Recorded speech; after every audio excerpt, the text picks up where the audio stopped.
Dear student, आप सभी का AP study commerce and English Guruji channel में स्वागत है।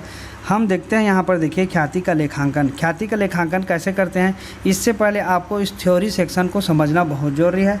तो चलिए थ्योरी से ही स्टार्ट करते हैं।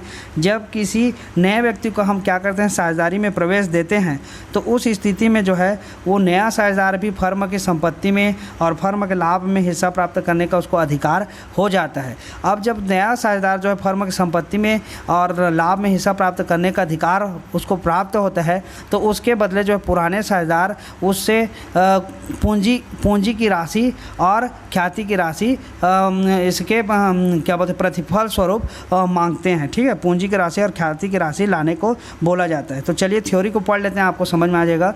जब किसी नए साझेदार को साझेदारी में प्रवेश दिया जाता है, तो नए साझेदार को फर्म की संपत्तियों एवं फर्म के लाभों में हिस्सा प्राप्त करने का अधिकार होता है। फर्म की संपत्तियों में हिस्सा प्राप्त करने के लिए वह पूंजी लाता है एवं फर्म के लाभों में हिस्सा प्राप्त करने के लिए नया साझेदार प्रतिफल के रूप में ख्याति के लिए प्रीमियम लाना स्वीकार करता है। यहाँ देखिए दो चीज़ लाता है। एक तो फर्म के लिए क्या संपत्ति में हिस्सा प्राप्त करना, तो क्या लाएगा, पूंजी लाएगा, और फर्म के लाभों में हिस्सा प्राप्त करने के लिए नया साझेदार प्रतिफल के रूप में क्या लाता है, ख्याति की राशि प्रीमियम लाना, ख्याति के लिए प्रीमियम लाना स्वीकार, मतलब ख्याति की राशि जो है लाना स्वीकार करता है। ठीक, नए साझेदार द्वारा लाई जाने वाली ख्याति की मात्रा, उसके निर्धारण की विधि का उल्लेख साझेदारी संलेख में होता है, परंतु उसके लेखांकन के लिए institute of chartered accountants of India के द्वारा ख्याति के संबंध में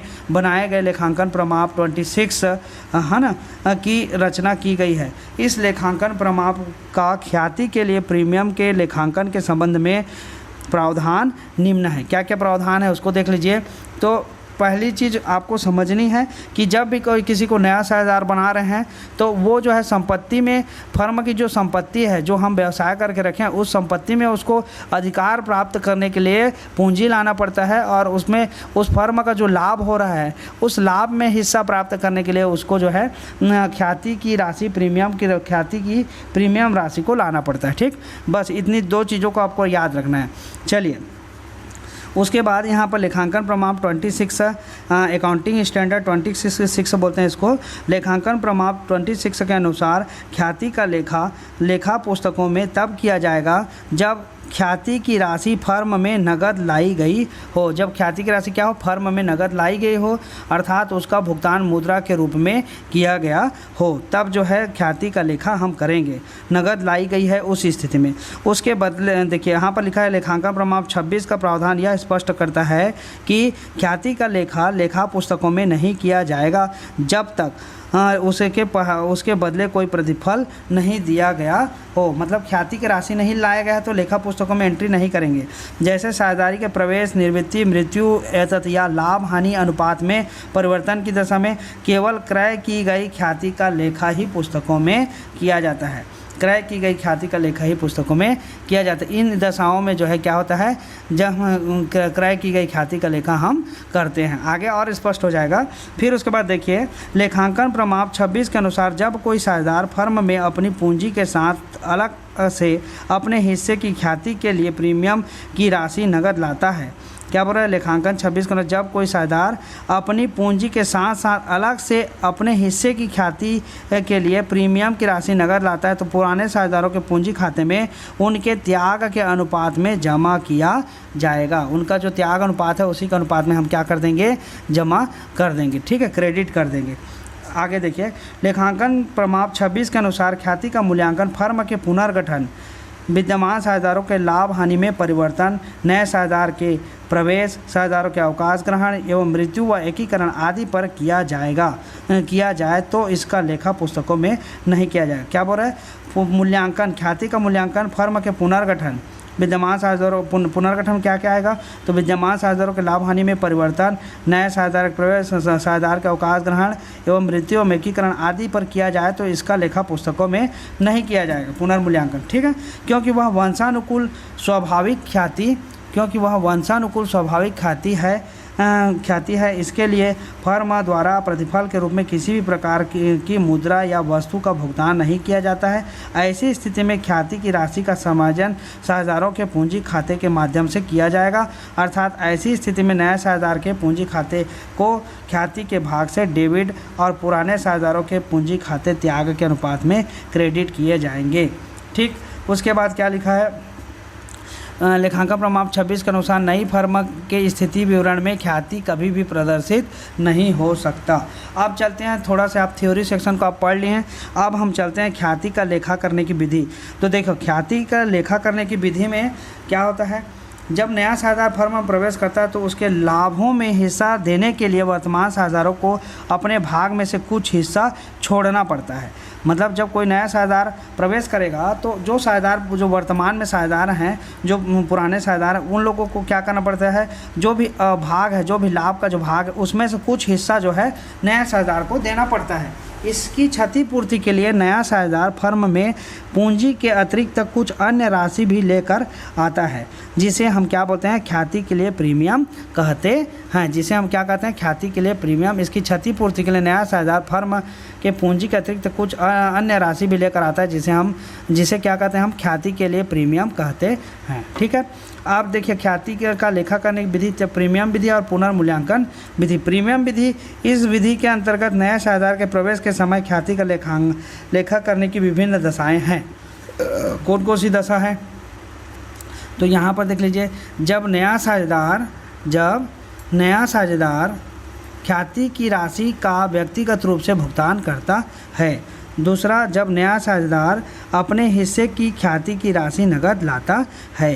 तो जब पहला कंडीशन में को देखते हैं, जब नया साझेदार ख्याति की राशि का व्यक्तिगत रूप से भुगतान करता है, मतलब जब नया साझेदार व्यवसाय के बाहर ही पुराने साझेदारों को ख्याति की जो राशि होती है निजी रूप से दे देता है, वो फर्म में ना ला करके वो अलग से व्यक्तिगत रूप से जब दे देता है, निजी रूप से दे देता है, तो इस दशा में ख्याति की कोई प्रविष्टि नहीं की जाती है। निजी रूप से देने पर कोई प्रविष्टि नहीं करेंगे, मतलब वो फर्म में ना ला करके और उनके घर में पहुंचा देता है, आप समझिए, ऐसा टाइप का समझ लीजिए। ठीक है, निजी रूप से का मतलब होता है उनको व्यक्तिगत रूप से जा करके दे देता है, उसको फर्म में शो नहीं करता।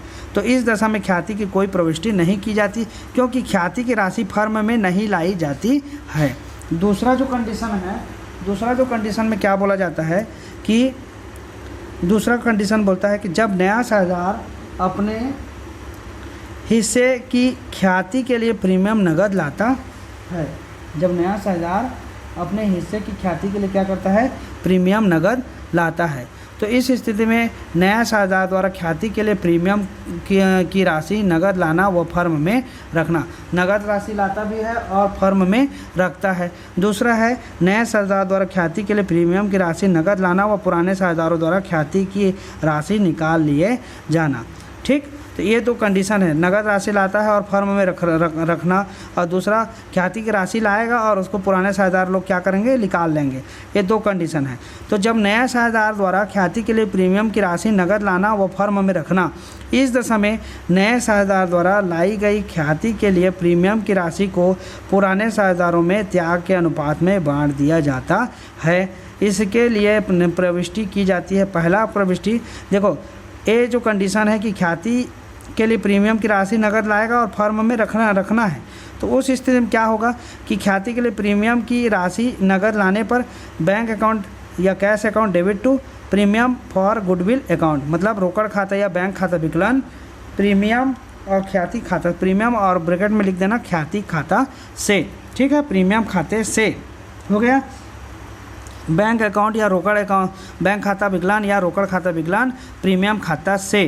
ठीक, नए साझेदार द्वारा ख्याति के लिए प्रीमियम की राशि लाने पर bank account debit to premium for goodwill account. ठीक, उसके बाद ख्याति के लिए प्रीमियम राशि को पुराने साझेदारों के पूंजी खाते में हस्तांतरित करने पर, अब उसको क्या करेंगे, हम पुराने से वो साझेदार उनके पूंजी खाते में हस्तांतरित कर देंगे। तो प्रीमियम फॉर गुडविल अकाउंट, ये जो प्रीमियम वाला है ये प्रीमियम वाला ऊपर चले जाएगा। प्रीमियम फॉर गुडविल अकाउंट मतलब प्रीमियम खाता विकलन हो जाएगा पुराने साझेदारों के पूंजी खाता से। प्रीमियम खाता विकलन पुराने साझेदारों के पूंजी खाता से। यहाँ पर जो ये दिया है वो थोड़ा गलत दे दिया है ना, यहाँ पर सही दिया। देखिए premium for goodwill account debit to old partner से कैपिटल अकाउंट।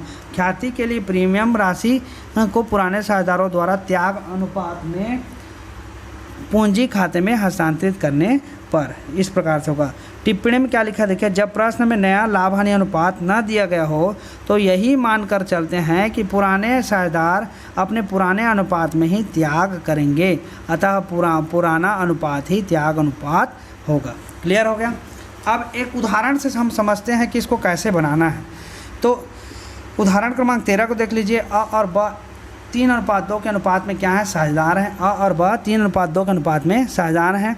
उन्होंने स को 1 जनवरी 2008 से फर्म में 1/6 भाग के लिए साझेदार बनाया। 1/6 भाग का क्या बनाया, साझेदार बनाया। अब स पूंजी के लिए 5,000 रुपये और ख्याति के लिए 2,000 रुपये नगद देता है। अ और ब अपना पूरा अनुपात पूर्ववत रखने का निर्णय करते हैं। आवश्यक जनरल प्रविष्टियाँ कीजिए। तो इसमें तो एक तो क्या ला रहा है, पूंजी ला रहा है और एक रोकड़ ला रहा है। नगद रूप में ला रहा है, नगद मतलब रोकड़ के रूप में। तो रोकड़ खाता विकलन क्या हो जाएगा, रोकड़ खाता विकलन प्रीमियम खाते से। और एक तो क्या ला रहा है, एक पूंजी ला रहा है ना। ये देखिए इसमें कैसे होगा, रोकड़ खाता विकलन स के पूंजी खाता से और प्रीमियम खाता से। एक तो पूंजी ला रहा है तो स के पूंजी खाते से लिख देंगे, और प्रीमियम ला रहा है तो प्रीमियम खाते से, बीच में ख्याति लिख देंगे। तो रोकड़ खाता विकलन स के पूंजी खाते से और प्रीमियम खाता से। कितना, 7,000 रुपये टोटल लाया। 5,000 का पूंजी था और 2,000 रुपये का क्या था, ये 2,000 रुपये प्रीमियम की राशि थी। तो पूंजी एवं ख्याति के साथ प्रवेश। उसके बाद हम उस प्रीमियम की राशि को हम साझेदारों के खाते में क्या कर देते हैं, डिस्ट्रीब्यूट कर देते हैं। तो प्रीमियम खाता विकलन किससे, आ के पूंजी खाते से और ब के पूंजी खाते से। प्रीमियम खाता विकलन आ के पूंजी खाते से, ब के पूंजी खाते से। अब यहाँ पे ख्याति का त्याग अनुपात में विभाजन, ख्याति का त्याग अनुपात में विभाजन। तो जो अनुपात हमने यहाँ पर देखा था प्रश्न में, अलग से त्याग अनुपात निकालने की जरूरत नहीं, 3:2। इसी अनुपात में हम क्या कर देंगे, ख्याति की जो राशि है उसको बांट देंगे। तो 3:2 में देखिए 2,000 का 3 कैसे गुणा करें, तो 3:2 के हिसाब से हम क्या कर देंगे, इसको निकाल देंगे। ठीक है, जैसे 2,000 रुपये की राशि है, 2,000 का 3:2 मतलब 3/5। तो 5 एकम 5 चौक 0 0 और यहाँ पर हो गया 4 तिया 12, 1,200 रुपया। ये हो गया एक का, और दूसरा का हो जाएगा ये दो अनुपात वाले का 4 दूने 800 मतलब 1,200 और 800। तो यहाँ पर भी उसी प्रकार से क्या 3:2 के अनुपात में क्या कर दिया है, बांट दिया है। केवल इसी प्रकार से जो है प्रश्न को हमको एंट्री करनी है, और कुछ चीज़ों में जो है आपको कैलकुलेशन भी करना है। तो एक एक करके हम बारी बारी से समझते जाएंगे कि किस प्रकार से ये पंजी प्रविष्टि बनेगा। चलिए एक क्रियात्मक प्रश्न से देख लेते हैं। एक क्वेश्चन क्रियात्मक प्रश्न से भी देखना जरूरी है। ख्याति का लेखांकन प्रीमियम विधि से नया साझेदार अपने हिस्से की ख्याति के लिए प्रीमियम नगद लाता है और फर्म में रखना। इस कंडीशन में क्या है, तो एक्स और वाई साझेदार है, 4:3 के अनुपात में लाभ हानि का विभाजन करते हैं। वे जेड को लाभ में 1/8 भाग के लिए प्रवेश देते हैं। जेड 20,000 रुपये पूंजी के लिए और 1/8 भाग के लिए ख्याति के 7,000 रुपये लाएगा। एक्स वाई जेड की पुस्तकों में आवश्यक पंजी प्रविष्टियाँ कीजिए। तो यहाँ पर एंट्री क्या होगा, यहाँ पर एंट्री होगा हमारा रोकड़ खाता विकलन। क्या हो जाएगा, रोकड़ खाता विकलन, क्योंकि ला रहा है तो व्यापार के लिए रोकड़ आ रहा है, इसलिए रोकड़ खाता विकलन जेड के पूंजी खाता से। रोकड़ खाता विकलन क्या हो जाएगा, जेड के पूंजी खाता से, पूंजी के रूप में 20,000 की राशि ला रहा है, और प्रीमियम खाता से प्रीमियम ख्याति खाता से, मतलब प्रीमियम की जो राशि ला रहा है 7,000 उसके लिए प्रीमियम खाता से। तो रोकड़ आ रहा है तो जेड के पूंजी खाता से और प्रीमियम ख्याति खाता से। अब यहाँ पे लिखेंगे पूंजी एवं ख्याति की राशि लाने पर। ठीक, अब जो दूसरा एंट्री होगा वो होगा प्रीमियम खाता विकलन। प्रीमियम अब बीच में लिखेंगे ख्याति, प्रीमियम ख्याति खाता विकलन एक्स के पूंजी खाता से और वाई के पूंजी खाता से। अब इसको किस अनुपात में बांटे, तो जो उनका अनुपात दिया हुआ है यहाँ पर किस 4:3 का अनुपात दिया, उसी अनुपात में हमको जो 7,000 की राशि है उसको बांट देना है। 4:3 मतलब 4 अनुपात हो जाएगा एक्स का और 3 अनुपात किसका, वाई का। ठीक है, इसी 4 और 3 के अनुपात में हमने इस 7,000 को बांटा है। ठीक, तो यहाँ पर लिख सकते हैं क्या, ख्याति प्रीमियम राशि को पुराने 7,000 को त्याग अनुपात में बांटने पर, या लिख सकते हैं आप ख्याति का त्याग अनुपात में विभाजन। इस प्रकार से केवल शॉर्टकट भी लिख सकते हैं। तो प्रीमियम ख्याति खाता विकलन एक्स के पूंजी खाता से और वाई के पूंजी खाता से। इस प्रकार से जो है प्रश्न क्रमांक 25 जो क्रियात्मक प्रश्न है वो इस प्रकार से बनेगा। ठीक, ये बहुत आसान है इसको बनाना। तो इस प्रकार से अब हम जो है नेक्स्ट क्वेश्चन को अगले वीडियो में बनाएंगे, क्योंकि वीडियो जो है बड़ा होता है तो अपलोड करने में थोड़ा असुविधा होती है, तो इसलिए जो है छोटा छोटा थोड़ा वीडियो बना करके अपलोड करना पड़ता है मुझे। तो आज के वीडियो में बस इतना ही। नेक्स्ट वीडियो में हम मिलेंगे, नए क्वेश्चन की ओर आगे बढ़ेंगे। और वीडियो को आप सभी देखते हैं, आप लोगों का कमेंट आते रहता है, उसको भी मैं पढ़ता हूँ। मुझे भी अच्छा लगता है कि आप लोगों को समझ में आ रहा है सारी चीज़ें। और अधिक से अधिक अपने इस वीडियो जो भी वीडियो आप देखते हैं उनको जितने भी कक्षा 11वीं के 12वीं के स्टूडेंट हैं उन तक जो है कॉमर्स के स्टूडेंट तक शेयर कीजिए, ताकि सभी को जो है घर बैठे फ़ायदा मिल सके और वो फ्री ऑफ कास्ट जो है घर बैठे पढ़ाई अच्छे से कर सके। ठीक है, तो आज के वीडियो में बस इतना ही। वीडियो को देखने के लिए आप सभी का बहुत बहुत धन्यवाद।